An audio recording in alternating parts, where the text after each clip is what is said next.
తయారు చేసేవారిని శిక్షించడం కాకుండా వారికి జీవనోపాధి మార్గం చూపించడంపై దృష్టి సారించింది. ఈ చర్యలు సత్ఫలితాలను ఇస్తున్నాయి. గుడుంబా తయారు చేసేవారు ఆ పనిని వదిలిపెడుతున్నారు. రాష్ట్రంలో గుడుంబా తయారీ అమ్మకాలు గణనీయంగా తగ్గిపోయాయి. రాష్ట్ర ఆర్థిక ప్రగతికి, ఉద్యోగ ఉపాధి అవకాశాల కల్పనకు పారిశ్రామిక అభివృద్ధి ఎంతో కీలకం. ఉన్న పరిశ్రమలను సుస్థిరం చేయడంతో పాటు కొత్త పరిశ్రమలను ఆకర్షించే విధంగా నూతన పారిశ్రామిక విధానం టీఎస్ ఐపాస్ను రూపొందించుకున్నాం.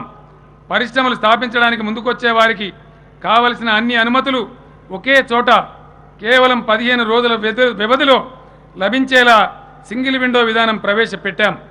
ఈ విధానానికి ప్రపంచవ్యాప్తంగా పెద్ద పెద్ద సంస్థల నుంచి విశేష స్పందన లభిస్తూ ఉంది. పారిశ్రామికవేత్తలు మన రాష్ట్రానికి రావడానికి పెద్ద ఎత్తున క్యూ కడుతూ ఉన్నారు. పరిశ్రమల స్థాపనకు అవసరమైన ల్యాండ్ బ్యాంకు మన దగ్గర కావాల్సినంత ఉంది. విద్యుత్ సరఫరా మెరుగు కావడంతో పారిశ్రామికవేత్తల్లో విశ్వాసం మరింత పెరిగింది. సింగిల్ విండో విధానం ద్వారా ఇప్పటికే 1798 పరిశ్రమలు 24,698 కోట్ల రూపాయల పెట్టుబడులు మన రాష్ట్రానికి తరలి వచ్చాయి. వీటి వల్ల 1,11,000 మందికి ఇప్పటిదాకా ఉద్యోగ అవకాశం లభించింది. హైదరాబాద్ నగరంలోనే కాకుండా జిల్లాలలో సైతం పరిశ్రమల స్థాపన జరిగేందుకు ప్రభుత్వం చర్యలు తీసుకుంటున్నది. వరంగల్లో దేశంలోనే అతిపెద్ద టెక్స్టైల్ పార్కు కోసం 1000కి పైగా ఎకరాలు,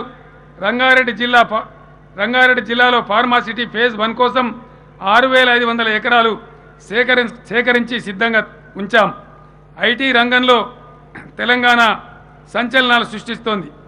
రాష్ట్రం ఏర్పడిన అనతి కాలంలోనే తెలంగాణలో 1,300 ఐటీ యూనిట్లు ఏర్పాటయ్యాయి. గత సంవత్సరంలో 68,000 కోట్ల 258 కోట్ల రూపాయల విలువ చేసే ఐటీ సేవలతో దేశంలోనే నెంబర్ 1గా మన తెలంగాణ రాష్ట్రం నిలిచింది. మైక్రోసాఫ్ట్, గూగుల్, ఐబిఎం, ఒరాకిల్ లాంటి అనేక సంస్థలు తెలంగాణలో తమ కార్యకలాపాలు విస్తరించాయి. దేశంలోని దిగ్గజ సంస్థలైన ఇన్ఫోసిస్, విప్రో, టీసీఎస్, టెక్ మహేంద్ర వంటి కంపెనీలు తమ సేవలను మరింతగా విస్తరిస్తున్నాయి. ఐటీ రంగంలో ప్రపంచవ్యాప్తంగా తెలంగాణ ఒక ప్రధాన ఆకర్షణ కేంద్రంగా నిలవాలనే లక్ష్యంతో ఇటీవలే నూతన ఐటీ పాలసీని ప్రకటించాం. ఈ పాలసీ ప్రకటించిన రోజే పలు కంపెనీలు మన రాష్ట్రంలో తమ సంస్థలు ప్రారంభించడానికి ప్రభుత్వంతో ఒప్పందం చేసుకున్నాయంటే మన పాలసీ ఇన్వెస్టర్లను ఎంతగా ఆకర్షిస్తుందో వేరే చెప్పనవసరం లేదు. ఐటీ రంగాన్ని కేవలం హైదరాబాద్ నగరానికి మాత్రమే పరిమితం చేయకుండా రాష్ట్రంలోని వరంగల్ వంటి ద్వితీయ శ్రేణి నగరాలకు విస్తరింపజేసేందుకు ప్రభుత్వం కృషి చేస్తూ ఉంది. హైదరాబాద్లో స్టార్టప్ కంపెనీల కోసం ఏర్పాటు చేసిన టీ హబ్ ఇతర రాష్ట్రాలకు మార్గదర్శకంగా నిలిచింది. విఖ్యాత ఐటీ దిగ్గజం ఆపిల్ తన టెక్నాలజీ మ్యాపింగ్ అండ్ డెవలప్మెంట్ కేంద్రాన్ని హైదరాబాద్లో ఇటీవల ప్రారంభించిన విషయం అందరికీ తెలిసిందే.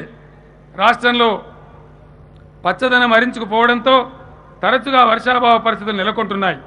అడవులు కుంచుకుపోయి చెట్లు నరికివేతకు గురి కావడానికి, కరువు కాటకాలు రావడానికి మధ్య సంబంధాన్ని అందరూ గుర్తిస్తూ ఉన్నారు. తమ ఆవాసాలు చెదిరిపోవడంతో కోతులు తదితర వన్యమృగాలు జనావాసాల్లోకి వచ్చి పంటలు నాశనం చేస్తూ ఉన్నాయి. పర్యావరణ సమతుల్యం ఉండాలంటే 33% అడవులు పచ్చదనం ఉండాలి. కానీ ప్రస్తుతం మన రాష్ట్రంలో 23% ఉంది. ఒకనాడు అడుగడుగునా చెట్లతో దట్టమైన అడవులతో ఉన్న తెలంగాణ పూర్వ వైభవాన్ని పునరుద్ధరించేందుకు, మళ్లీ నిండుగా వానలు కురిసేందుకు వీలుగా తెలంగాణకు హరితహారం అనే ఒక ఉత్తమమైన పథకాన్ని ప్రభుత్వం రూపకల్పన చేసింది. వానలు వాపసు రావాలే, కోతులు వాపసు పోవాలే అనే నినాదమిచ్చి ఊరు వాడ పిల్ల పెద్ద అందరినీ భాగస్వాములుగా చేసి ప్రతి అసెంబ్లీ నియోజకవర్గంలో ఏడాదికి 40 లక్షల మొక్కల చొప్పున రాష్ట్ర వ్యాప్తంగా 40 కోట్ల మొక్కలు నాటాలని, హైదరాబాద్ నగరంలో మరో 10 కోట్ల మొక్కలు నాటాలని లక్ష్యంగా పెట్టుకున్నాం. 3 ఏళ్ల కాలంలో తెలంగాణ వ్యాప్తంగా 230 కోట్ల మొక్కలు నాటి ఆకుపచ్చ తెలంగాణ సాధించే దిశగా ఈ పథకాన్ని ముందుకు తీసుకుపోతూ ఉన్నాం. వచ్చే జూలైలో జరిగే తెలంగాణకు హరితహారం కార్యక్రమంలో రాష్ట్ర ప్రజలందరూ పాల్గొనాలని నేను మీ అందరికీ కూడా సవినయంగా విజ్ఞప్తి చేస్తూ ఉన్నాను. ప్రభుత్వం ఆశిస్తున్న లక్ష్యం నెరవేరే విధంగా ఉద్యమ స్ఫూర్తితో ఎక్కడికక్కగా విరివిగా మొక్కలు నాటాలి అని ఈ సందర్భంగా ప్రతి ఒక్కరిని నేను అభ్యర్థిస్తూ ఉన్నాను. రాష్ట్ర అవతరణ దినోత్సవం సందర్భంగా ప్రభుత్వం బక్క రైతులకు బంగారు కానుకని ఇచ్చింది. భూ రికార్డులు సక్రమంగా లేకపోవడం వల్ల సామాన్య రైతులు పడే ఇక్కట్లు తొలగించడానికి భూ పరిపాలనలో సంస్కరణలు తీసుకువచ్చింది. సాదా బైనామాల మీద జరిగిన భూమి అమ్మకాలు కొనుగోళ్లను ఉచితంగా ఆర్ఓఆర్ చేయాలని నిర్ణయించింది. గ్రామీణ ప్రాంతాల్లో 5 ఎకరాల లోపు సాదా బైనామాల మీద జరిగిన లావాదేవీలకు ఆర్ఓఆర్ చేయాలని నిర్ణయించాం. ఇందుకోసం ఈ రోజు నుంచి జూన్ 10వ తేదీ వరకు దరఖాస్తు చేసుకోవాలని కోరుతున్నాం. మ్యుటేషన్లలో కూడా విపరీతమైన జాప్యాన్ని నివారించేందుకు, పారదర్శకతను పెంచేందుకు, అవకతవకలకు ఆస్కారం లేకుండా చేసేందుకు నిర్ణీత కాల వ్యవధిలో పేరు మార్పిడి చేయాలని ప్రభుత్వం ఆదేశాలు జారీ చేసింది. వారసత్వంగా వచ్చిన భూముల పేరు మార్పిడి తెలంగాణలో మనం ఫౌతి అంటాం. దరఖాస్తు చేసిన 10 రోజుల్లో ఇతరత్రా రిజిస్ట్రేషన్ అయిన భూముల పేరు మార్పిడి 15 రోజుల్లో ఖచ్చితంగా మ్యుటేషన్ చేయాలని విధాన నిర్ణయం తీసుకున్నది. తెలంగాణ రాష్ట్రంలోని రైతులు వేరువేరు ప్రాంతాల్లో ఉన్న చిన్న చిన్న కమతాలను సాగు చేసుకుంటున్నారు. దీనివల్ల ఇబ్బందులు కలుగుతున్నాయి. చిన్న కమతాలన్నీ ఒకే చోట చేర్చేందుకు కమతాల ఏకీకరణ కార్యక్రమం కూడా తీసుకుంటూ ఉన్నాం. గతంలో ఎన్నడూ ఏ ప్రభుత్వం చేయలేకపోయినా సంస్కరణలు చేసి ఈ ప్రభుత్వం సామాన్య రైతుల సమస్యల పరిష్కారం పట్ల తనకున్న నిబద్ధతను నిరూపించుకుంటూ ఉన్నది. నిరుపేద వ్యవసాయదారిత కుటుంబాల కోసమని దశాబ్దాలుగా చేస్తున్న భూ పంపిణీ కార్యక్రమం వట్టి ప్రహసనంగా మారింది.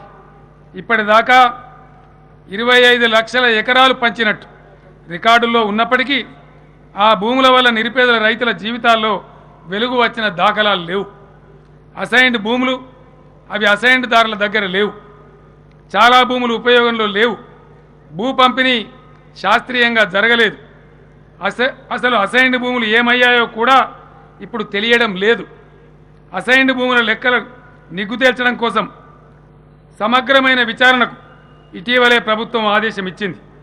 అన్యాక్రాంతమైన వాటిని స్వాధీనం చేసుకుని పేదలకు తిరిగి పంచి పెట్టేందుకు ప్రభుత్వం పట్టుదలతో కృతనిశ్చయంతో ఉంది. అలాంటి అసైన్డ్ భూములను సాగుకు యోగ్యంగా మార్చేందుకు అసైన్డ్ ల్యాండ్ డెవలప్మెంట్ ప్రోగ్రాం కూడా త్వరలోనే చేపట్టబోతూ ఉన్నాం. కొత్త జిల్లాలు ఏర్పాటు చేయాలని సంకల్పించి ప్రభుత్వం కసరత్తు ప్రారంభించింది. ఈ విషయంలో కూలంకషంగా శాస్త్రీయంగా అధ్యయనం సాగుతున్నది. భౌగోళిక సామీప్యం, ప్రజలకు సౌకర్యం, పరిపాలనలో సౌలభ్యం అనే 3 అంశాలు గీటురాయిగా జిల్లాల ఏర్పాటు జరగాలని నిర్ణయించాం. తెలంగాణలో కొత్తగా 14, 15 అదనపు జిల్లాల ఏర్పాటు అవసరం అవుతుందని భావిస్తున్నాం. ఈ దసరా పండుగ నుండే కొత్త జిల్లాలు కొలువు తీరుతాయి, మనుగడలోకి వస్తాయి. జిల్లాలతో పాటు కొత్త రెవెన్యూ డివిజన్లు, కొత్త మండలాలు కూడా ఏర్పాటు కాబోతూ ఉన్నాయి. అన్ని రంగాలలో సమగ్రాభివృద్ధి సాధిస్తూ తెలంగాణ తనను నిర్మించుకుంటూ భారత జాతి నిర్మాణంలో తన వంతు పాత్రను ఉజ్వలంగా, ఉద్విగ్నంగా నిర్వహిస్తూ ఉన్నది.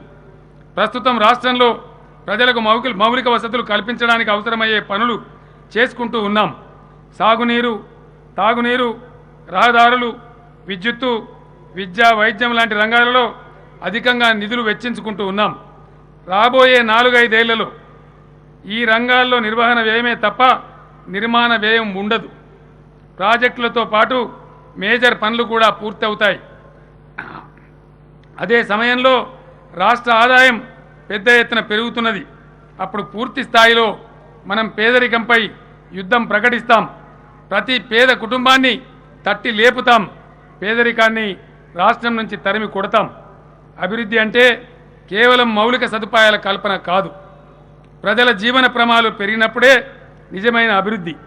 మనిషి జీవితకాలం పెరగాలి, కడుపు నిండా తిండి తినాలి, స్వచ్ఛమైన తాగునీరు అందాలి, స్వచ్ఛమైన నాణ్యమైన విద్య, మెరుగైన వైద్యం, యోగ్యమైన నివాసం, పరిశుభ్రమైన పరిసరాలు, సామాజిక సమానత్వం, ఆత్మగౌరవంతో కూడిన జీవితం. ఇవి నిజమైన ఇవే నిజమైన మానవాభివృద్ధి సూచికలు.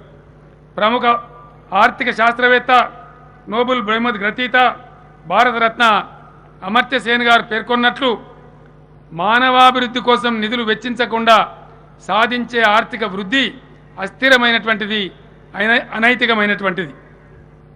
అయితే మానవాభివృద్ధి సూచికలకు అనుగుణంగా అభివృద్ధి సాధించడం అంత సులభం కాదు. కానీ సంకల్ప బలంతో నిరంతర ప్రయత్నం చేసేవారికి ఏది అసాధ్యం కాదు. విజయ సాధనకు ఏకైక సూత్రం అదే అన్నారు మహాత్మా గాంధీ. ప్రజలు ప్రభుత్వ చిత్తశుద్ధిని గుర్తిస్తున్నారు, అభివృద్ధి చర్యలను హర్షిస్తున్నారు, ఫలితాలు వచ్చి తీరుతాయని నమ్ముతున్నారు. నిరాఘాటంగా పరిపాలన కొనసాగడానికి అవసరమైన మనోబలాన్ని మాకు నిరంతరం అందిస్తూ ఉన్నారు. ప్రతి ఎన్నికల్లో ఘన విజయాలు అందించి దీవిస్తూ ఉన్నారు. ప్రజాబలంతో అజేయంగా పురోగమిస్తామని నేను ప్రజలందరికీ సవినయంగా మనవి చేస్తూ ఉన్నాను. అన్ని వర్గాల ప్రజలను వికాసపు బాటపై నడిపించి తీరుతామని ప్రతిజ్ఞ చేస్తూ ఉన్నాను. ప్రజల జీవన ప్రమాణాలు ఖచ్చితంగా ఉన్నత స్థాయికి చేరాలని, బంగారు తెలంగాణ అర్థం పరమార్థం అదే అని నేను బలంగా విశ్వసిస్తూ ఉన్నాను. ప్రజల బతుకును పండించేదే బంగారు తెలంగాణ. బంగారు తెలంగాణ నిర్మాణానికి రాష్ట్ర అవతరణ దినోత్సవం సందర్భంగా పునరంకితం అవుతున్నామని మరోసారి మీకు మాట ఇస్తూ సెలవు తీసుకుంటూ ఉన్నాను. జై హింద్, జై తెలంగాణ.